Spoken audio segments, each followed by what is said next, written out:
President Muhammadu Buhari has commended state governments for establishing judicial panels of inquiry to investigate allegations of police brutality across the country. The president reaffirms his commitment to supporting the state governments to ensure that justice is achieved for victims of police brutality. The president also appeals for understanding and calm as the implementation of the reforms begins at all levels. Some of the states, including Lagos, Ogun, Delta, Cross River, Kaduna, Anambra, Ebonyi, Cross River, again, Akwa Ibom, Osun, Rivers, Kwara, Adamawa, as well as in Nasarawa State. The Lagos State Judicial Panel of Inquiry into brutality and high-handedness by the now disbanded Special Anti-Robbery Squad SARS units of the Nigeria Police Force is currently at the Lekki toll gate. The panel is at the scene for inspection and to make more findings concerning the shootings which occurred on October the 20th, 2020. Led by the chairman, retired Justice Doris Okobi, the panel is interrogating Lekki tollgate officials about the conditions of their cameras and other equipment. The Managing Director of Lekki Concession Company, LCC, Mr. Yomi Amamuwason, while taking the panel around the facility, said most of the equipment were damaged as they were set ablaze by hoodlums following the shooting of NSAS protesters at the toll gate. Also with the panel during the inspection of the Lekki toll gate is Rinu Odolala and Temitope Majekodumi, the youth representatives of the judicial panel. Human rights activist Segun Awusonya, popularly known as Segalinks, is also with the panel on inspection of the Lekki toll gate. The panel, at the resumption of its sitting on Friday, swore in the representative of LCC. After consultations with the panel, the LCC reps confirmed they have footage of the Lekki shooting. Data feeds are coming through in one place simultaneously on all our social media platforms, channelstv.com, youtube.com/channelsweb. Follow us on Apple, Android, Fire, and Roku TV as well. Tweet at CTV. Use the State of the Nation to get your thoughts in. It's prime time in Lagos. State of the Nation starts now.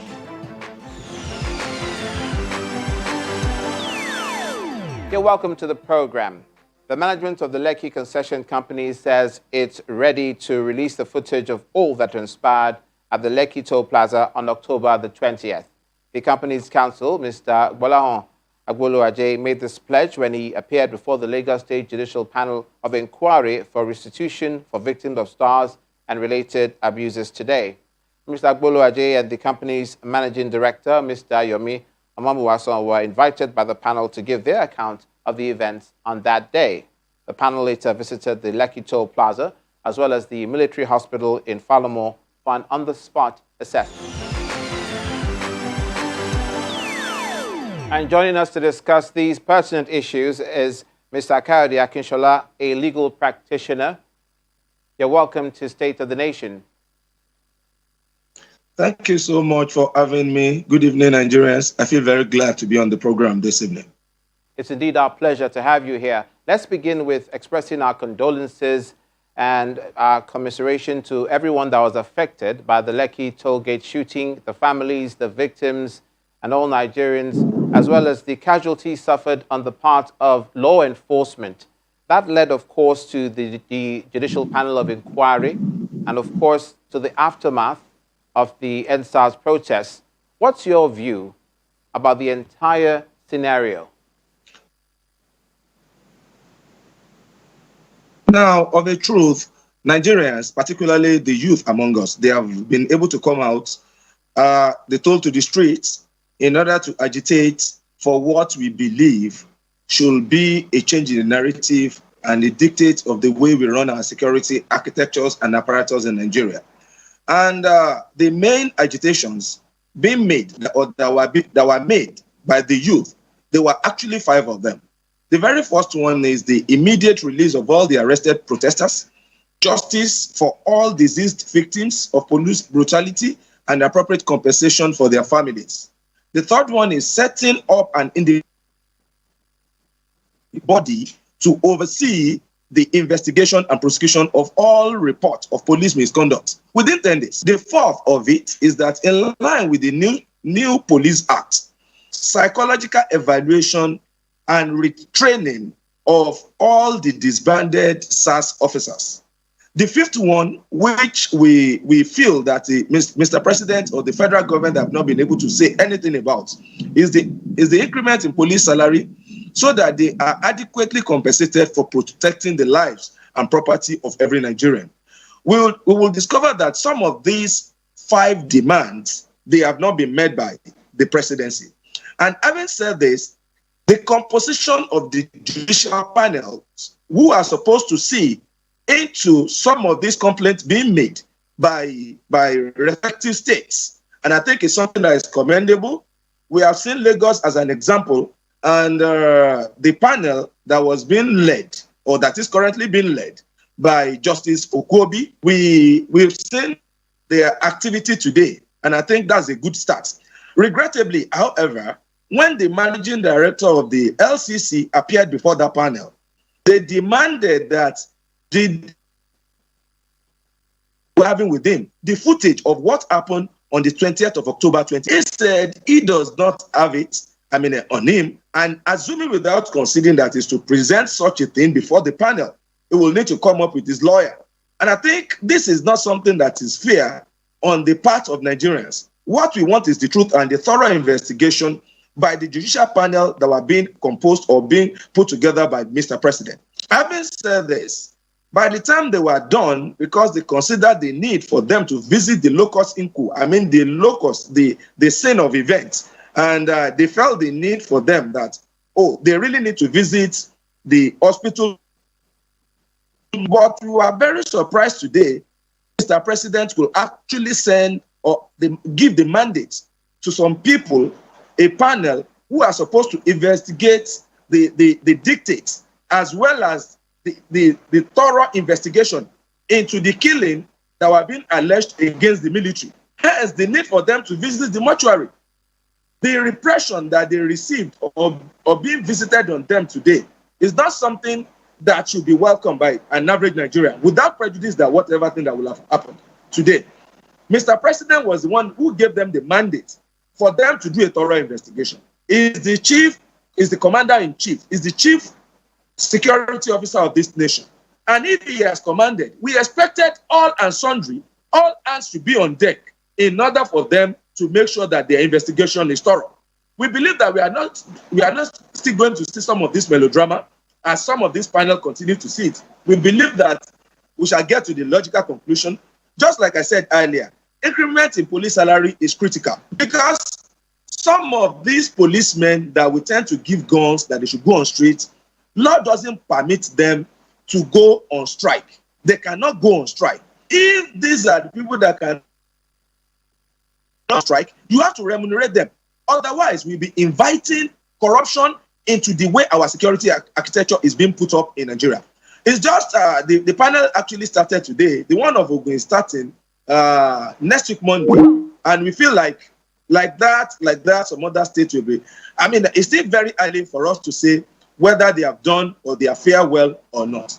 Okay, Mr. Akinsola, what do you make of the independence of the Judicial Panel of Inquiry, especially in the case of Lagos, and indeed across all the states? We know that there are youth representatives involved. In Lagos, there's a retired justice. Speaking as a lawyer, do you think they will be independent? And do you think they have enough legal firepower? When you look at the composition of the structure, now I feel like the youth, they have not really been fair enough for them. Because when you look at the number of youths that were being represented in some of these panels, necessary information, right questions will not be able to be asked. However, we believe in the eminence of those people that have been put together. I think I've seen my learned friend there and a senior, Mr. Ebu Oluwadegoruwa is there, and Shegun, my good friend, Adesoya, the one they call Segalink, and the host of them, which we believe in their integrity. Over the years, these are the people that we've had cause to have interaction together. These are the people that we believe their integrities are not tainted. Their integrity are not tainted, and we believe that there will be an independence. However, the power or the legal framework that has established some of this panel, particularly in the case of Lagos, is something that we should be asking ourselves. we've not been able to discuss whether the investigation can be tampered with another court proceedings. Some of these other issues really need to be, spelled out so that we can really have a good order in the course of the proceedings.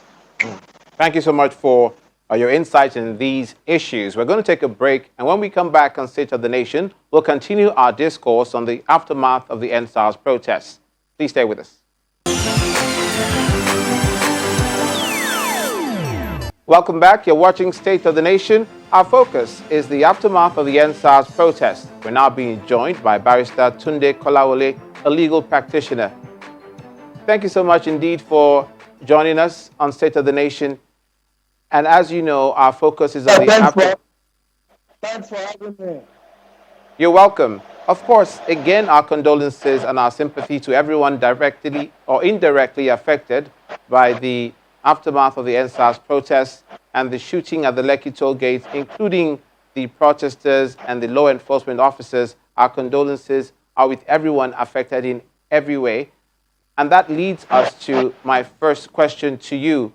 Now that the judicial panels of inquiry have begun sitting, are you confident that at the end of the day, recommendations will be carried through for justice to be served? Well, if we take into consideration what has happened in the recent week, which, in my humble opinion, has shaken the Nigerian ruling elite to its very foundation, maybe, just maybe, they may be disposed to taking some concrete action to address the agitations of the Nigerian youth and the Nigerian people as a whole for good governance. But if we were to take into consideration the antecedents as a people, as a ruling class, in view of several judicial panels of inquiry that have been set up in the past, and which reports are now gathering dust in the archives of the government, one may not be too enthusiastic to say in a very conclusive manner or in an assured manner that these people might do anything, even with the present judicial panel that they have set up. Because even the SARS team, if the government has lied to its responsibility, I am sure we will not have found the issue that we are today as a people.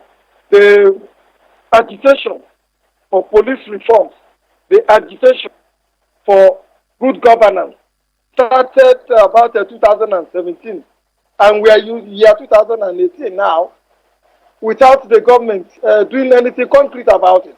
You and I will remember that when the agitation for to end SARS started in 2017, some other panels were set up and recommendations were made. What happened to that recommendation? As soon as they were handed over to the government, all those things were shredded, and the government and the police continue business as usual. That was why we got into this level. Can you walk us through, speaking as a lawyer, where the next line of action will be after the panels of inquiry have sat and all the decisions have been made? Do the recommendations go to the Attorney General of the Federation? Well, ordinarily, when the panel concludes the sitting, a report will be written, and in the characteristic Nigerian manner, another subcommittee is going to be set up that will read the report and produce a white paper, which is going to be forwarded. It could be through the Attorney General of the state, to the state government at the state level, and then through the Attorney General of the Federation, to the Federal Executive Council at the federal level. So it could take any of these procedures. But if I were to be in government, I would want to abridge the process by which this report can get to the into the hands of government at the state level and then at the federal level, so that we could see very speedy action, immediate action being taken to address the aspirations of the Nigerian youth. That indeed is what a lot of people would like to see, speedy adjudication and speedy process as far as these sittings are concerned. Looking at the aftermath of the protests in general that led to looting on the part of people who are not protesters in the first place, What do you make of the entire scenario?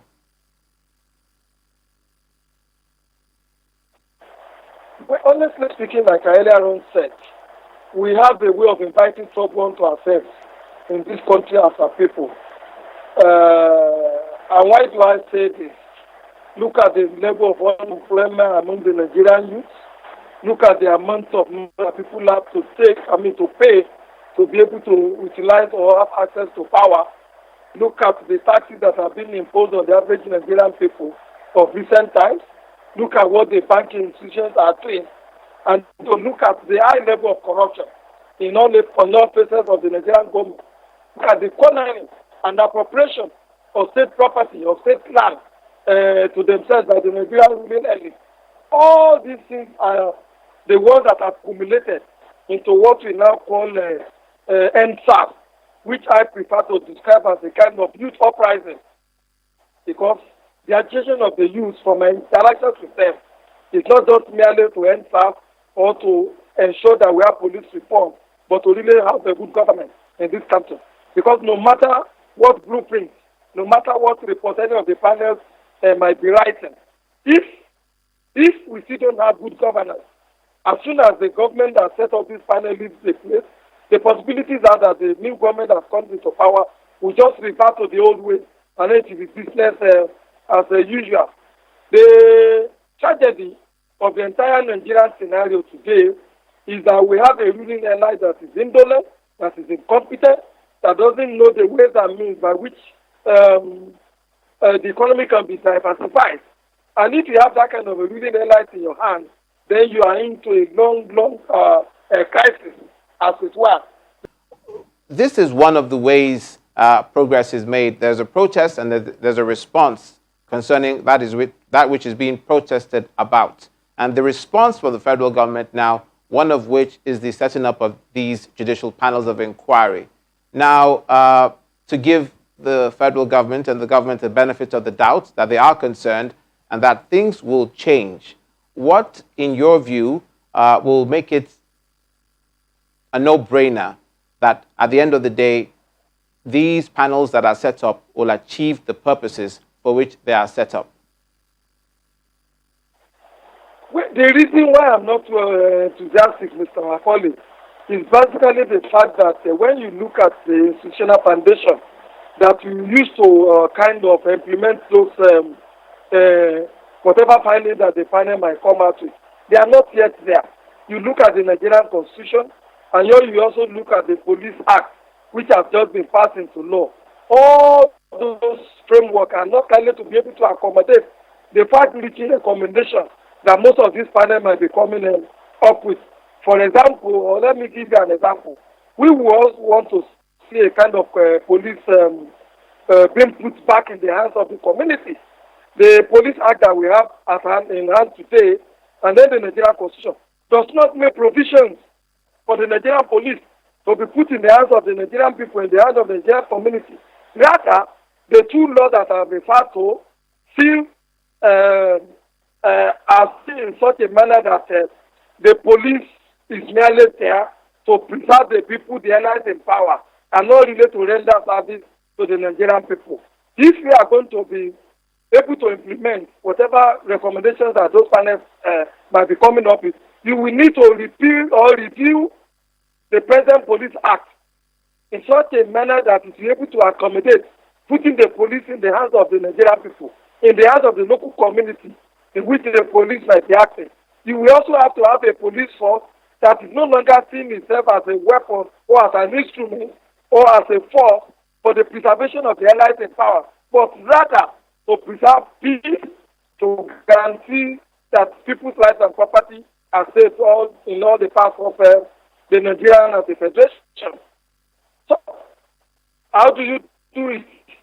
You must be able to tinker or amend or enact new law, and also amend the provisions of the Nigerian Constitution to be able to recommend some of the reforms that I consider will be jamming if you are going to be having a police that is responsive to the yearnings of the Nigerian people.